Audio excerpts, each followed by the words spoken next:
பாருங்க.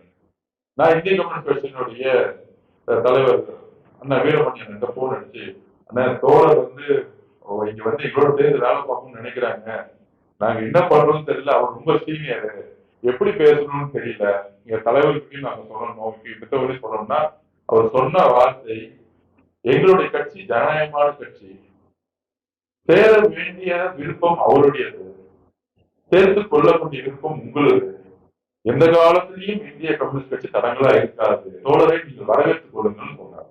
இதுதான் ஒரு தோழமை, எவ்வளவு அழகான ஒரு தோழமை. அப்ப இளைஞர் கட்சியா இருக்கும் போது அந்த செங்கோட்டையார் வரும்போது ஒரு அனுபவம் எங்களுக்கு தேவைப்பட்டுச்சு. அந்த மாதிரி கொள்கை ரீதியா இருக்கக்கூடிய நல்லவர்களும் சரி,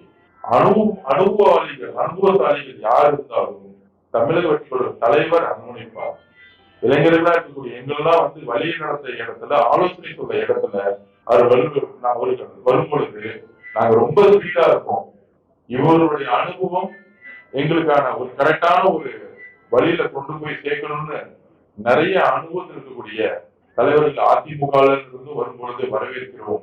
அதே மாதிரி இந்திய கம்யூனிஸ்ட் கட்சியில இருந்து வரும்பொழுது அந்த கட்சி தலைவர்களிடம் நாங்கள் கலந்து பேசி அவருடைய விருப்பமும் அவருடைய எண்ணத்தையும் அந்த கட்சிகள் வரவேற்கும் பொழுது நாங்கள் கொள்கை ரீதியாக சேர்ந்திருக்கோம். இந்திய கம்யூனிஸ்ட் கட்சியுடைய கொள்கைகளுக்கும் எங்களுக்கும் பெரிய வேறுபாடுகள் கிடையாது.